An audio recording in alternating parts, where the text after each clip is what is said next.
This podcast is brought to you by Most Valuable Podcasts, leading the league in podcasting entertainment. Welcome into the Primetime Podcast. I'm your host, Sean Anderson. Alongside me, as always, is Ricky Widmer. What's up, guys? And Dave Oster. Hey, everybody. Ricky and I are flipped around here, but it's all right. We were doing the Fast Break Podcast, and then our guy John called in because he's a patron. We love him. We talked about with him last month about how the NBA draft kind of was a little bit down, but now John's coming back, and we're going to talk about a little bit of risers and fallers in the NBA draft. We're excited to talk with him about it, and we just did our mock draft last week, and it's exciting because I have a ton of different opinions from what I had last week. A lot of stuff has happened, so super excited to talk draft. And if you want to talk with us, like John's talking with us right now, check out patreon.com/mostvaluablepodcast. We're also live on Twitch, twitch.tv/mostvaluablepod. So if you do want to ever come over and chat with us live, you can go over there to twitch.tv/mostvaluablepodcast. If you want to call in like John is and talk about risers and fallers in the NBA draft, you can go to patreon.com/mostvaluablepodcast. So, John, we talking risers, we're talking fallers. Let's go on the positive first because this is always a positive podcast. We're never negative here. Who's your biggest riser as of right now in the 2020 NBA draft? I'm good with the hometown guy. You know, I'm here in Philadelphia, so I'm going with Villanova. I'm going with Saddiq Bey, sophomore out of Villanova. He's improved his points per average. He was doing 8.2 last year. He's 15.7. He's like a tweener wingy type player, 6'8", kind of like short legs, long torso, so he can take those baby steps and change directions pretty quick. Mm-hmm. He's one of those kids who grew like at a junior, senior high school, so he has a lot of guard skills. He shoots from three. He's, under, Jay Wright, he's a little bit held back, but he's not no fear of checking up shots. Pretty good 3-point percentage. I think that he's athletic, long arms, so I think he has potential to develop into like a wingy, forward in the NBA. Yeah, the thing that I've really loved about him recently is he's felt like he's come on a little bit as of late. It was really around that November mark that he had a couple good runs, and then he kind of fell off a little bit there. Late December and then January, and then he came back, and he's been fantastic as of late. And he's a guy that wasn't on my first mock draft 1.0, and then I also think I had him a little bit too low last week on my 2.0. So this is a guy that we talked about last week being a guy that can go from 21 through 30, where he is right now, or was for us in 2.0, being a guy that goes up into that 11 through 20 mark. Where do you have him ranked? At least in that top 30. Would you put him in that 21 through 30 tier? Would you put him in that 11 through 20 tier? Or would you put him in that 1 through 10 tier? Where do you have Saddiq Bey, at least in your big board? What range do you have him around? 11 through 20. I have him teetering on the end of the lottery, like 14, 15, 16. All right. And Dave, looking at Saddiq Bey, we talked about him a little bit last week, obviously. Last week, you had him going in that 21 spot to the 76ers. Ricky, you did not have Saddiq Bey on your mock draft. I had him a little bit later at 28. We'll go to Dave first, since you were a little bit higher. It seems like you're more aligned with John's take on Saddiq Bey. What have you seen from him, and why do you think he's rising so much? Obviously, John mentioned the guard skills, being 6'8" and having that growth spurt, but what stuck out to you? Yeah, he kind of gives me, vibes of someone who could translate a la Chris Middleton. Like, he's got the size, but he also has the handle and the ability to go 2-3. So, like, I like the versatility. His shooting motion is solid. I think that the shooting's honestly the biggest win. It's you got size plus shooting. Handles are decent enough, and it's just an in-demand position. So if you can get somebody with that body type and that ability to score, and the growth is, honestly, that's the biggest thing. Mm-hmm. When it comes down to it, it's like year-over-year growth. Because this year, I think there's a lot of openings for second-year, third-year players coming out of college. Like, being able to see that visible growth, I think that's a big win for me. And Ricky, you were a little bit low on him. What are you not seen from him, or is it just you haven't seen enough from him yet? Well, there's a little bit of consistency issues I've seen in his game so far, too. To me, it has nothing to do with Saddiq Bey. It's about, to me, because I'm still in that 21 to 30 range, it's about teams in that range and where are those playoff teams going to be drafting. Because, like, if you look at the end of my mock draft, there's guys like Xavier Tillman that I had going to the Raptors. Bey could have been a pick at the Raptors at 28. I had Daniel, I'm going to fuck up his name, center out of Minnesota. Oturu, going to the Thunder at 25, where not many people have those guys. coming in that area where those playoff teams, and that's where I think he's going to show where he'll get drafted, is one of these playoff teams. If they fall in love with him, that's where he's going to get drafted. So for me, he fell out because there's only 30 spots. Plus, I had a drafted stasher at 30 in our mock draft with Alexei Pokustevsky to the Celtics. Yeah, the one thing I want to ask you guys, because it's not a 1-to-1, obviously, but at least Dave and John, my mind immediately goes to when I'm thinking wings, when I'm thinking that size as well, decent shooter from the outside. How do you think he compares to Miles Bridges, who came out 2 years ago? Is there any similarities there just because of their size in college, or is that too much of a stretch? Are they different players in your mind? John, I'll go to you first. Do you think that there is any similarities between Saddiq Bey and Mikal Bridges? There's some similarities, but I think that Miles Bridges has Mikal Bridges he's much better on defense. His feet move on defense. He anticipates the ball handler. His wingspan is a little longer. I think he's more of a spot-up shooter and can't put the ball on the floor as well as Saddiq Bey. Saddiq Bey puts the ball a little more on the floor. It's not as good as a defender. But, I think there's a lot of overlap between the two players. Mm-hmm. Dave, and I just bring that up because Mikal was another guy who didn't get a ton of minutes when he was a freshman. Then his sophomore year, he got a ton of minutes, and then his junior year is when he truly came up. And I was just looking at the numbers, at least shooting-wise, and Saddiq went from like a 60% free throw shooter all the way up to like a 74% free throw shooter in his freshman to junior year. And then also three-point-wise, he went from like a 37% three-point shooter to a 46% shooter. It just seemed like the similar rise and jump that Mikal Bridges took, at least from his freshman year to his sophomore year, was a 29% three-point shooter, then became a 39% three-point shooter from his freshman to junior year, and then his free throw percentage went from 78 to 91, and then that obviously fell down with a little bit more attempts, but it was around 85% for Mikal Bridges his junior year, and then it went up from 39 to 43%. It was a great Villanova team, so that also improved his looks. Saddiq Bey is also shooting 46 on a worse team that doesn't have this great ball handler and great point guard. You had Arcidiacono on that team. You had a ton of great ball movers that played with Mikal Bridges. So a little bit different of teams there, but do you think there is a similarity, or again, do you think it's a bit of a stretch? I think a little bit, but where Mikal was a great piece to the system, I think Saddiq can stand a little bit better on his own. He has the ability to create for himself a little bit better. I think he's able and allowed to dribble the ball around, where Mikal, he only had a couple of, it felt like, set plays and scenarios where you would see him kind of get the run with it. So I feel like Saddiq Bey has more run because this isn't as top tier of a Villanova team. He's asked to do more, and I think he's able to, which is a good thing. Could Mikal be this kind of player? Maybe, but he was in a system. He was a piece to a very good team.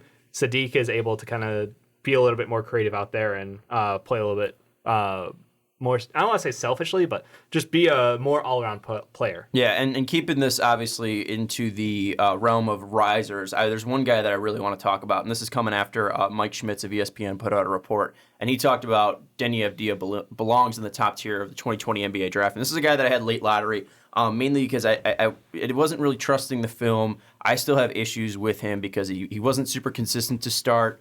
And a lot of people talk about, the fact that he's in EuroLeague, so we should see how he's truly doing. And Luka is brought up a little bit in the conversation. I think that's a little bit ridiculous, but he has been better. And Mike Schmitz has kind of changed my mind on Deni Avdija, and I think I should be a little bit higher than I am with him. He talked to Derek Williams, a former 2 overall pick who recently guarded him. Derek Williams said he has great size and a good feel for the game. There are players all over the world who are talented, but what really sets Deni apart is his confidence and basketball IQ, and that's not really anything that I can really judge off of film and limited tape that we do have, and also just the stories. This is someone who's going up against him. He sees the confidence, he sees the basketball IQ, and that's shown in his past 10 games.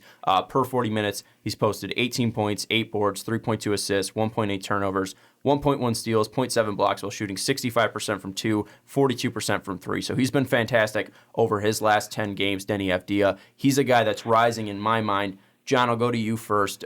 Is your mind changing on Deni Avdija? Have you always been high on him, or are you still kind of low on Deni Avdija? Where have you floated on the Euro throughout this year and throughout this draft process? For me, he's been a question mark. I trust other draft boards that have him top 10. I haven't seen enough of him to push him up or push him down. The only thing is, for me, I'm not high on a lot of the point guards, so I think I'll probably have them top 7, and based on team need. Yeah, I mean that's one of the situations because this is such a loaded backcourt class. Him being one of the top wings available might edge him higher than his performance says.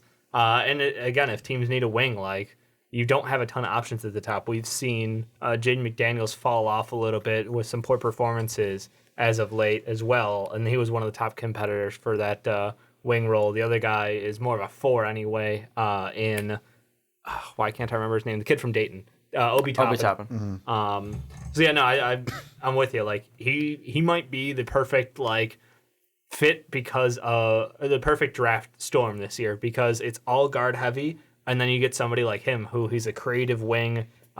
He can do a little bit of everything. He's got a good shot. He's got good defensive capabilities. Like he's someone who I think we all wanted to believe, but it's very hard because of the limited minutes. He was only averaging I think it was 13 minutes a game or something.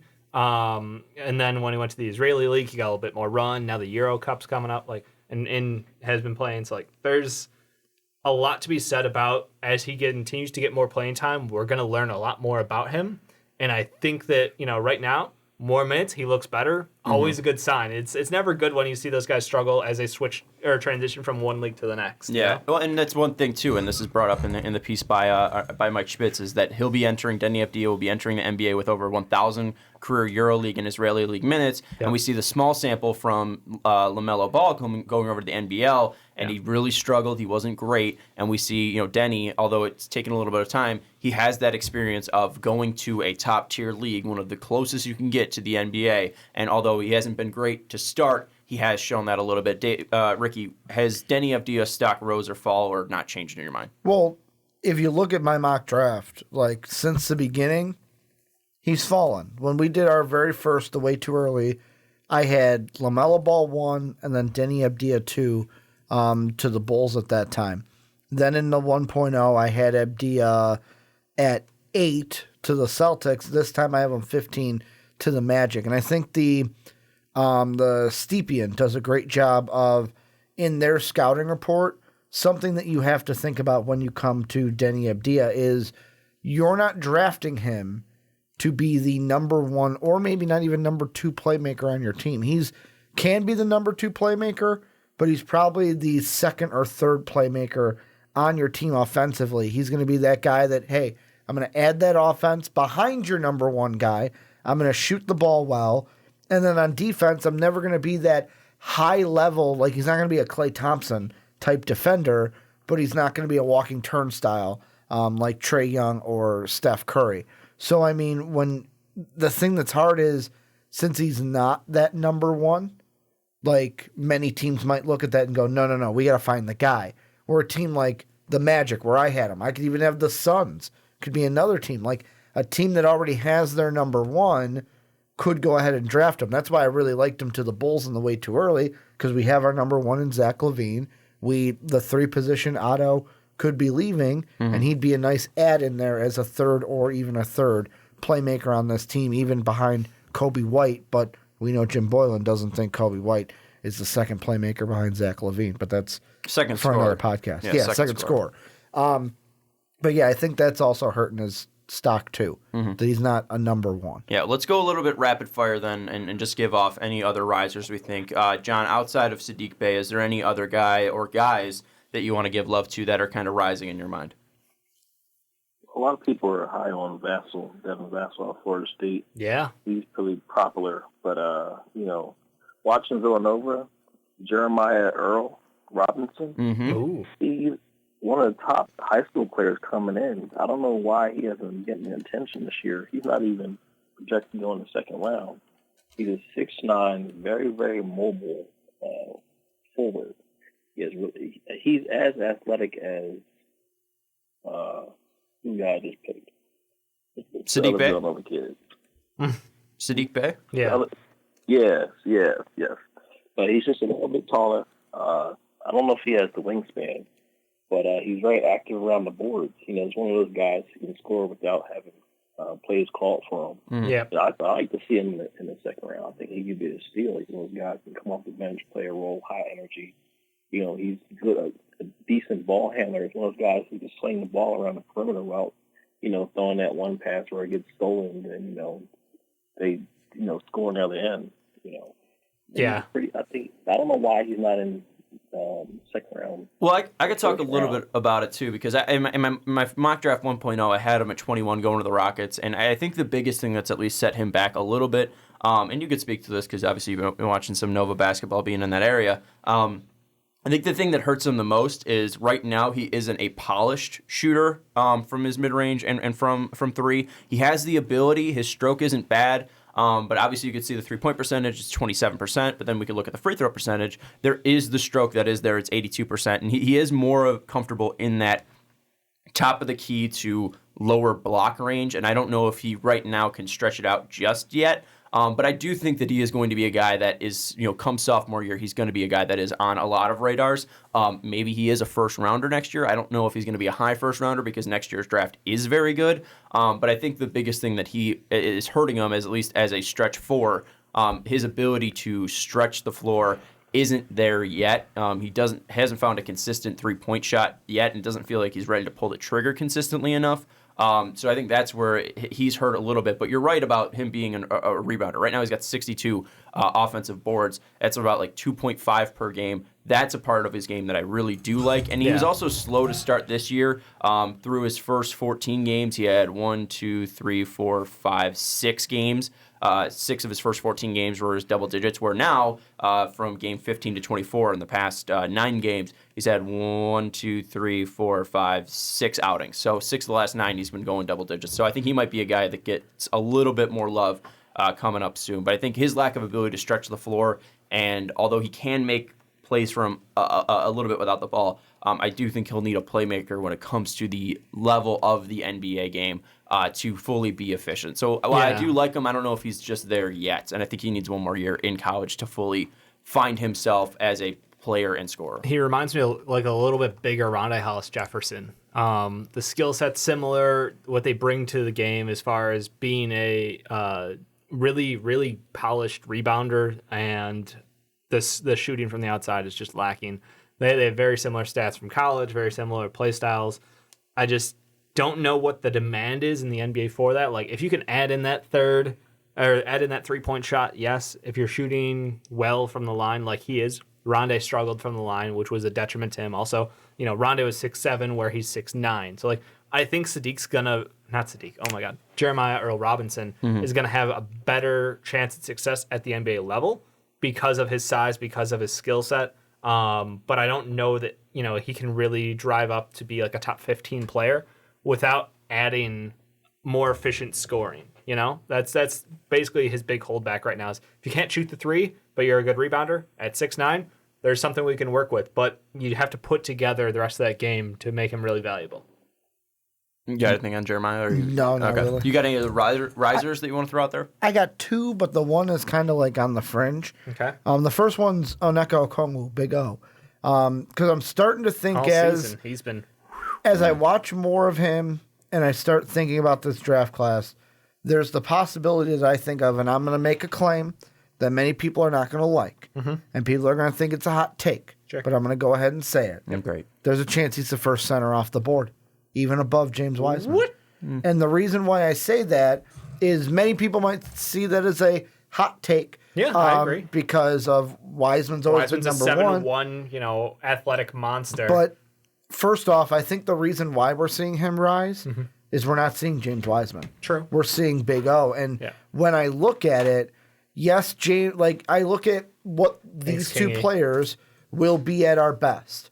And I'm getting this from, yet again, the Stepian. Yeah, they say one that of my favorite draft groups. Wiseman at his best is an elite rim runner who can rim protect bigs and buy into his role and improve his range.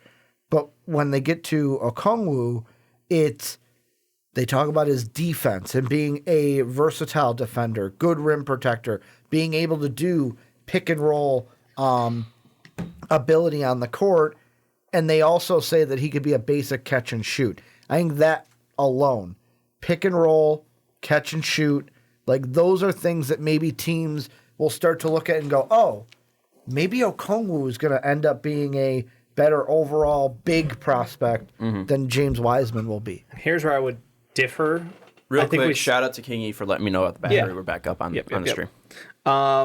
Yeah, it's the size difference, and for me, it's the offensive potential. Like, I love Okongwu's defense. I think he's fantastic. I think, he's a great rim runner, like you said, but, like, I don't know that he will ever grow his offensive skill set to be an outside sharpshooter. I don't know that he can be a creator ever. James Wiseman's someone who... They're not saying, like, creator, just a basic catch-and-shoot guy who can help in the pick and roll.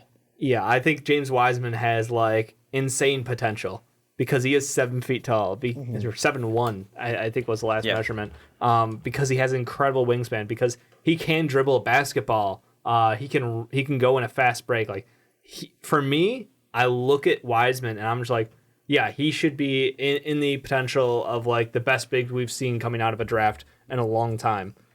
I don't know that there's not a lot to love about his game. He's not out because he's injured. So his health, no concern up to this point, which is wonderful for a big man. Offensive skill sets there, defensive skill sets there. He swats like an MF. Like, it's just, I get the competition around him wasn't as tall.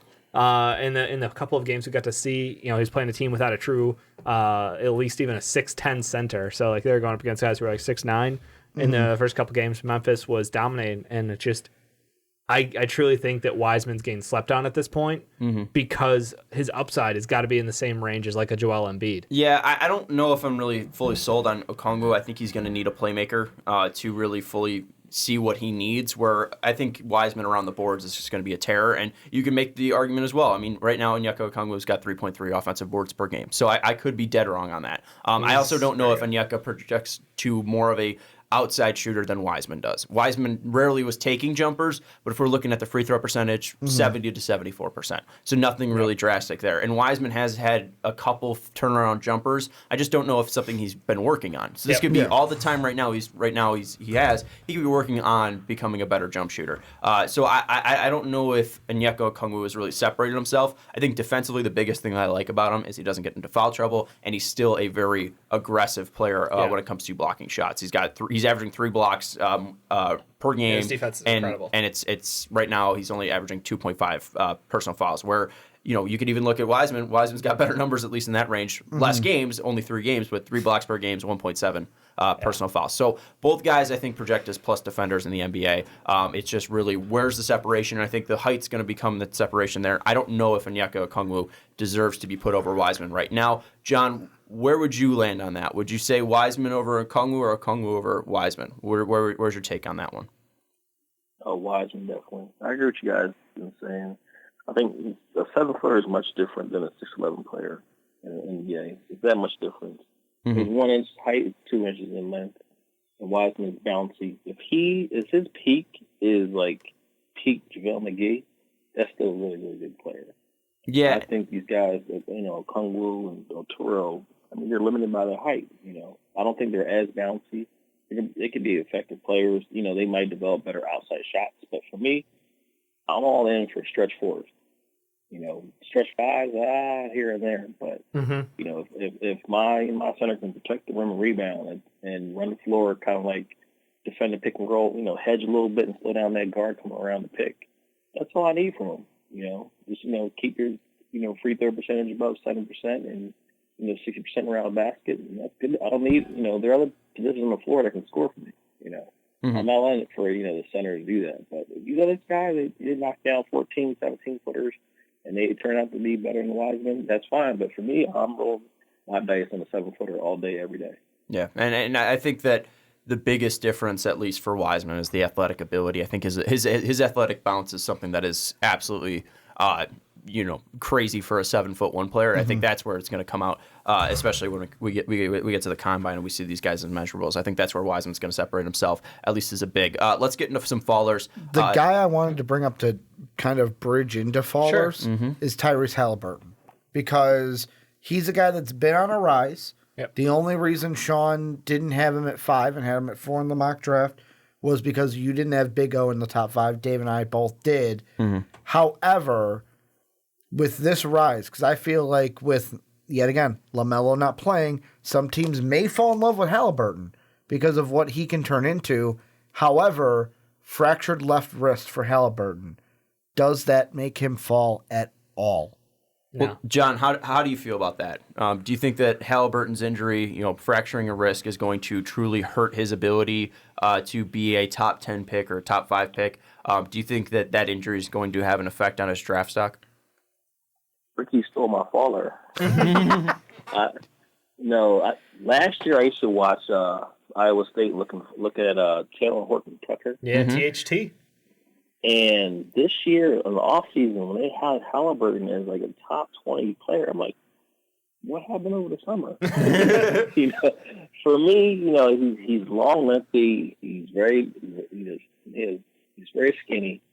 He doesn't do anything for me. I want my point guard. Maybe, I'm older than you guys. I'm definitely old school. No question about it. For me, number one thing, my ball handling, he's not turn the ball over, and he's to break down the defender in front of him. For me, Haliburton doesn't break down the defender in front of him. I'll agree with that. For me, I'm not high on point guards who can't do that. I think he's a playmaker. He can see things in the court. He can see over smaller players. But as you know, the NBA players are taller than him, taller than the players in NCAA. So I think he's going to struggle against some stronger, taller point guards in the NBA. Yeah, that's. I never had him on top. I see him falling out of the lottery. Really.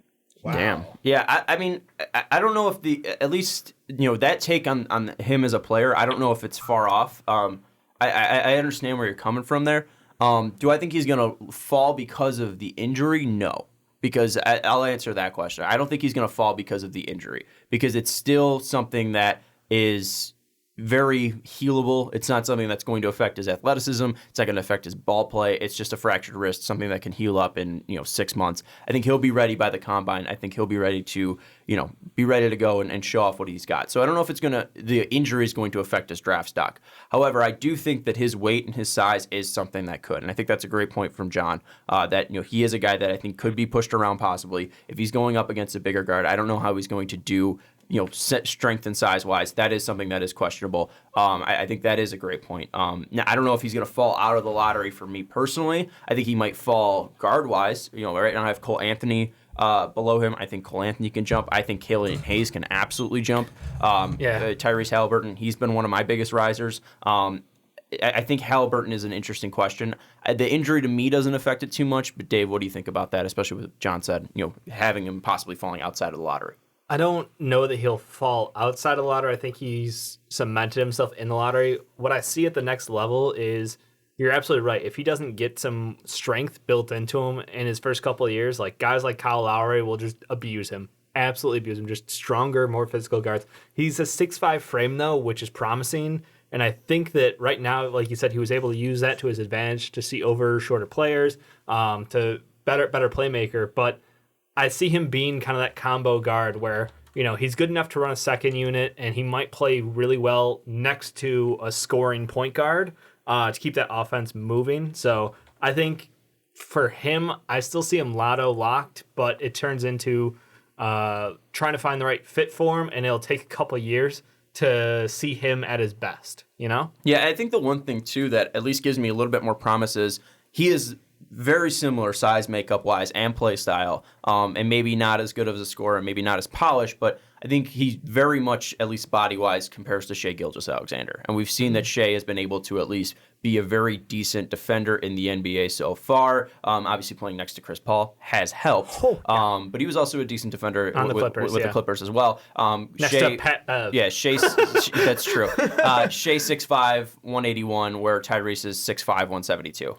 So, I mean, that's 10 pounds. Lock that kid in a gym. Yeah. Or in a weight room. Lock him in a weight room and give him Wendy's. He'll add that necessary 10 pounds. Yeah. But I don't think it's a necessarily bad take, because this is a guy too that isn't he doesn't have freshman, star potential. He doesn't have star potential, at least that we've seen so far. So I don't think it's a wrong guy to throw out there. I think that's exactly what we're looking for. When we have John on, is these different takes and this different perspective from basketball. So I think Haliburton possibly being lower is something that could be fair.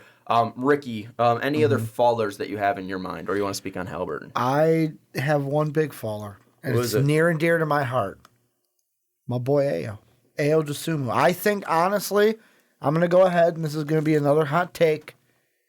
Ayo will not be a first-round draft pick this year. That's not a hot take at all. Well, Almost no one has him in the first round. No one has him. In I the say first it's a round. hot take only because, like, It's not. there's a part where it's like both Sean and I. Did I have him in my first round you this did. past time? Barely. Yeah, no, you had I him did. 21. 21 to the 76ers. I just Tankathon's got him at 55. I feel this year like Ayo is the ESPN has him in top 60. Ayo is the prime example of if you're not like a master of anything, come out when you're hot. Like last year it was we had him like just out of the lottery. 16 was like where he was falling on most mock drafts. And he's like, I'm gonna come back. Later, but sure. I'm gonna try to up my stock. Well, he then it's wanted to like, play with Kofi Coburn. well, there's that too. But I mean, Compete at Illinois. when you look, and there's that too that plays in the like Ayo's a complicated case. Like he wasn't just thinking about draft Cashing stock. in, He yeah. came to Illinois to change the recruiting culture of like, hey, I'm from Chicago. I want to come play for this team. He stayed because he felt like he tweeted out, unfinished business. But when it comes to draft stock, this is what can happen when you're not the Zion Williamsons, the Luka Doncic's of the world, where we get more tape on you. We get to see more of you, and we see more deficiencies. And the CBS article I'm looking at, I disagree with you. but the CBS article I'm looking at hits the nail on the head for what I've been trying to say while watching all these Illini games. Is they say his 3-point shot was a perk for him as a prospect. But with that gone, because he hasn't been shooting from three like he was last year, he's been a jack of all trades, but a master of none. And I think that's the problem with Ayo, where it's like you can do all these things, but are you really a master at any of them? Well, I don't think that's a big deal because I think you don't need a master, especially when you're going 21 through 30 in that lower range. I mean, we see a guy like Malcolm Brogdon. The hell is Malcolm Brogdon a master at? Nothing, but he's good all around. Late in that draft, especially for playoff teams, you want a guy that can do everything for you, especially if you're throwing him into playoff minutes. You want a guy that can be a decent defender, and he's a guy that makes havoc defensively. He's not afraid to jump lanes. He's not afraid to steal. He's got great size as well, 6'5". He's a guy that can fill out and become a very muscular player. He's bigger than Tyrese Haliburton at 6'5", 185. I think that also the 3-point stuff is frankly fucking overrated. He's become a better free throw shooter. The stroke is still there. You look at the way that the offense runs, there's no space for 3-point shots to get off. And he's taking less of them, and he's shooting a worse percentage because they're closed out on 3-point shots. I don't think he has enough space to truly be the same 3-point shooter that he was last year. That was a different offense last year now that you have the additions that they've made throughout the offseason and recruiting-wise. I'm not buying in that he is being hurt this year. He's a more efficient shooter, at least when it comes to true shooting, 52.6 to 54%. He's become a better free throw shooter. He's been better at finishing at the hoop. So really what that shows me is he's gotten better and stronger going to the bucket. And while his 3-point percentage is going down, he's gotten better at the free throw line, which is very a big perk of showing his stroke, which I absolutely love. And he's got such a quick stroke as well that I think that if you give him enough space in a better, more free offense, he could be a guy that can truly spike up. I think he is the definition of a sleeper. Does his injury that happened after our mock draft? Yes, there was no. The MRI showed there was no structural damage. He's a game time decision today against Rutgers. He's not playing, but it's also Rutgers. Yeah. So I don't think they're rushing anything. Rutgers is good this year. I think especially at home. I think they're going to be fine without him. I think they're not going to rush him back because they know they have a tournament to play. He in my mind, he's not a faller. John, you got any fallers for us? Fallers. No. I think over the course of the year, I think that I've seen a lot of players get better. Okay. I haven't seen really fall. I'll toss out one then. Is there the any only other thing is there's one other player that I'm not as high as everyone on. I'm having things against point guards this year, but Nico Mannion out of Arizona, people are high on him. I don't see why. I'm watching Arizona games. He's throwing into the big center Zeke, which is great. Josh Green's very athletic. I don't see Nico breaking his man down in front of him. Let's talk about that. So the comparison I have athletically is like Ricky Rubio but Ricky Rubio can get to the free throw line when he wants to. He can break down his man. Yeah. Mannion may be a better jump shooter, but I don't know why he's in the top 20 for anybody, especially with the depth of point guards in the second round. Like Pritchard out of Oregon. Yeah. I can't see how Mannion is selected over Pritchard. I feel like that John one's with the heat. I love the take. Love it. I feel like Mannion's only he's higher than Pritchard because Pritchard is old. That's just a fact of the draft. Unfortunately, people undervalue seniors. I was talking about Pritchard last week when we were talking draft, saying that he's someone at the end of the first round he should be in that same category with Cassius Winston, established college players who have results, who have been trending in the right direction throughout their entire college careers, and they're delivering, and yet they're being punished because instead of being 19 when they come out, they're 22, 23, 24.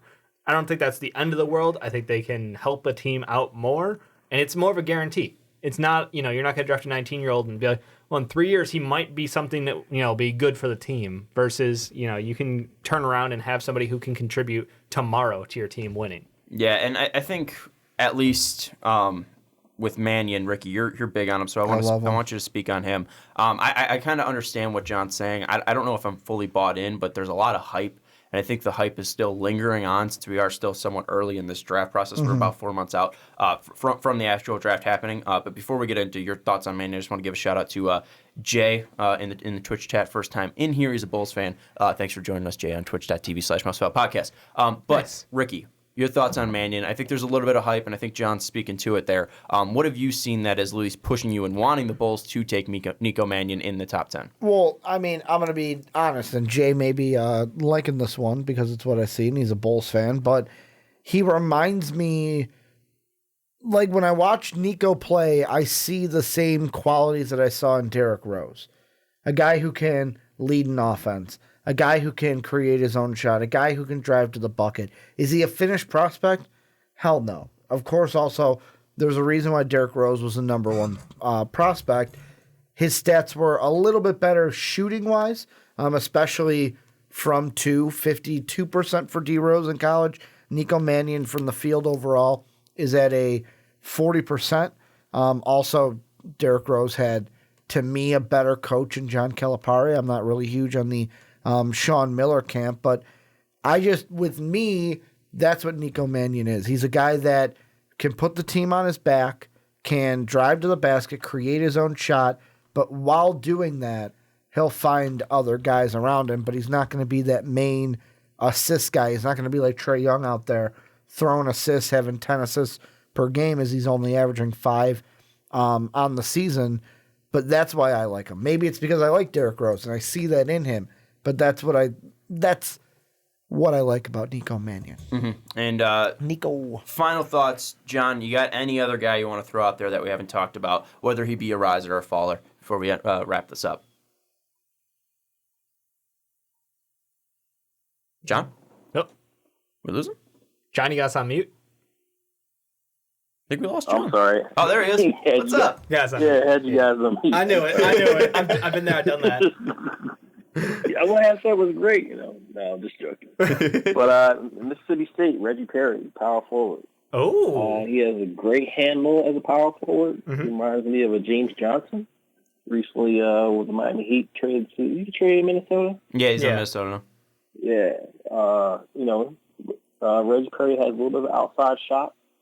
I think that he can project he has a skill set that projects.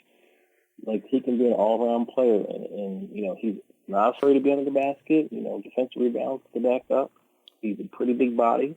I think that he in the offense where the ball moves around a lot, he can be very, very valuable.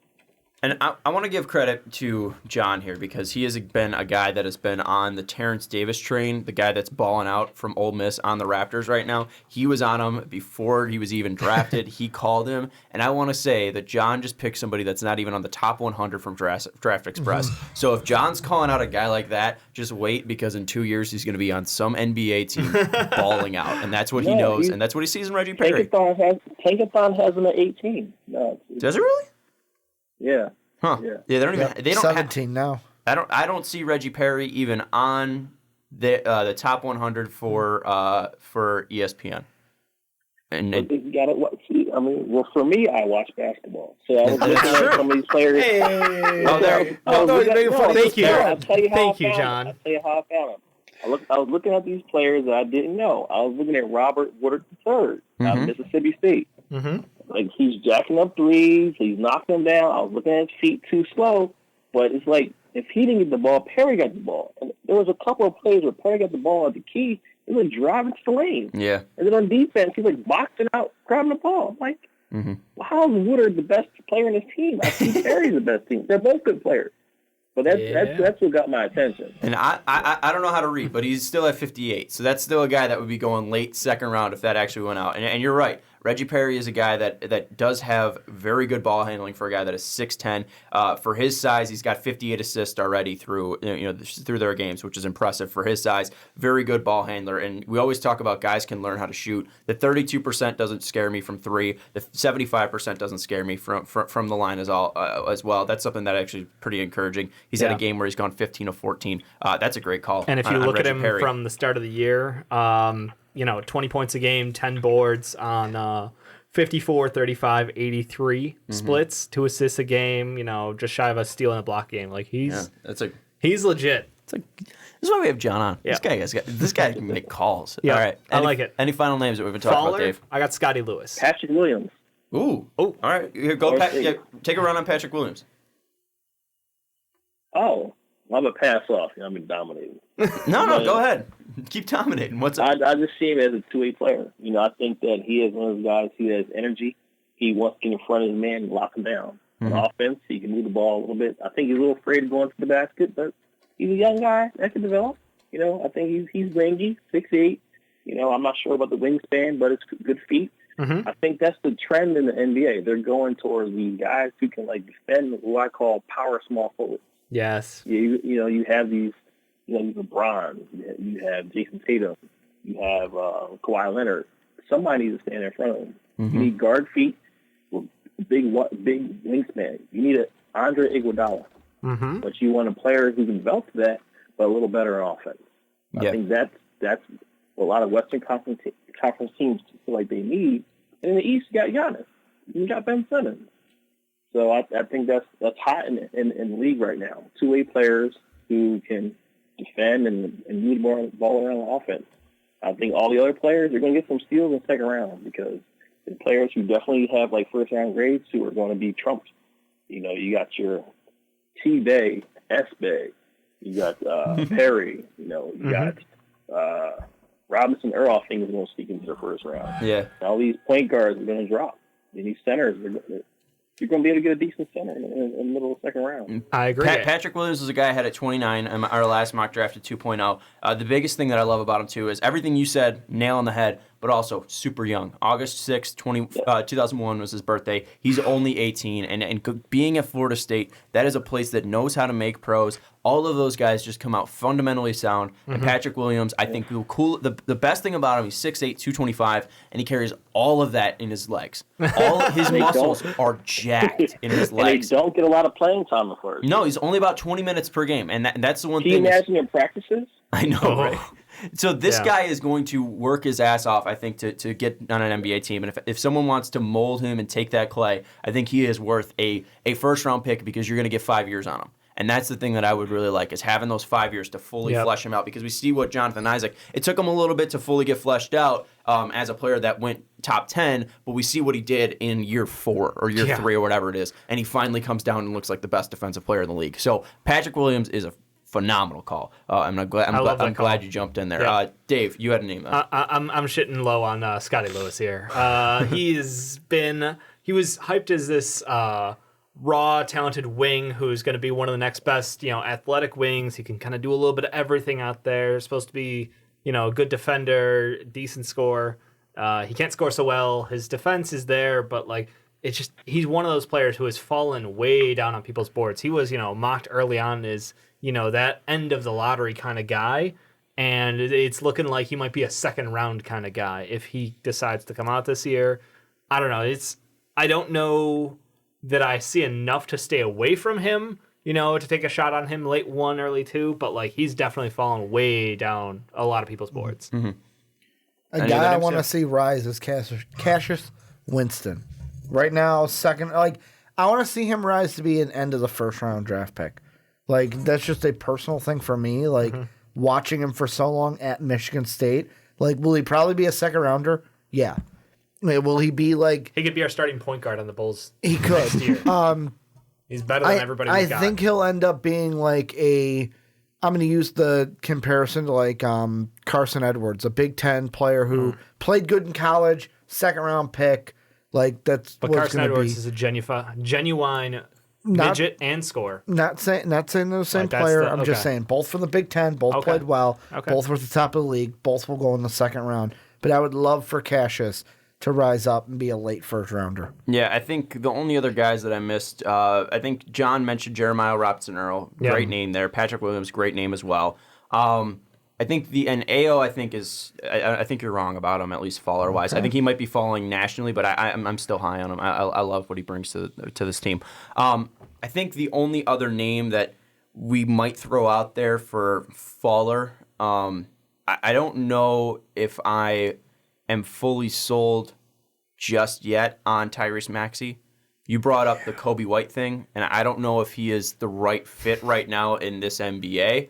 I think he needs to learn to be more of a facilitator, and then maybe he'll become more of a riser. But right now, That system's not made for yeah, that right now. I'm falling off on what I've seen so far. Maybe he is a guy that could be he's got a great athleticism, but I don't know if he is the guy that I would pick in with my lottery pick. He's a guy that I'm falling off a little bit because he can score, but I'm not fully sold on him. Shout out to Okoro for being a massive riser across all our personal boards. I know he was somebody who was floating around in the mid-first round for a lot of people, some as low as late first, but he is absolutely a stud. So I'm glad to see him getting continued respect. When it comes to Maxey, Sean had the biggest fall, I think, on him, where Sean had him 5 in the 1.0. I had him 9. Dave, where did you have him? No, you're constantly low on Maxey. You had him at 15. And then Sean had him fall to 10. I had him rise to 7. And then Dave about the same. 16. 16. He actually fell a spot. Yep. So Dave consistent on the Tyrese Maxey. Mm-hmm. Yeah. So that's going to do it for risers and fallers. What's up? No, I like Tyrese Maxey. I think he's athletic. Yeah, he's got upside. I think he's the quickest player in NCAA. I think the problem with he doesn't fit within a position. For me, I see like a Lou Williams out of him. If a team is looking for a position, like trying to fill a need, they're not going to go with Maxey. But I think a team that's like solid around who needs some points and energy off the bench, they're going to go with him. Nice. And Okoro's crazy. Okoro probably has the most room for a riser left on. He can really go. I mean, one draft came out this week, had him at 3. Top 5. I can see him going 5-6. I don't have him that high now, but he's that athletic. If he gets his hand-eye coordination and balance together and kind of like scores a little better, I can see him going top 7, top 6. Yeah, you see those flashes on the court where he just strings together a couple possessions, and you're like, this guy is the best guy on the court by far. Like, it's not even close. He spins in 3 steps. He's at the rim laying down. Yeah. So no, he's definitely a fantastic prospect and one of the best wings in this class. And John, we got to thank you for joining us for Risers and Fallers here on the Primetime Podcast. We appreciate your insight as always. Throwing out great names from Mississippi State. Throwing out my guy Patrick Williams. Throwing out Saddiq Bey to start. John was on a heater today, so we want to appreciate you for being a patron and also for creating great content with us. We also want to thank everybody for watching on twitch.tv/MostValued Shout out to Jay, who is new in the chat. Shout out to EJ or Easy. Yeah, it's always weird because he's Easy in Discord and EJ out in here. And also shout out to King E who helped us with the camera. So thank you to all of our patrons. Thank you to John Specific for joining us. Let us know your risers and fallers in the 2020 NBA draft down in the comments below. But that's going to do it for Dave Oster, for Ricky Widmer, for John, our patron. Patreon.com/MostValued Podcast. I'm Sean Anderson. We'll see you next week.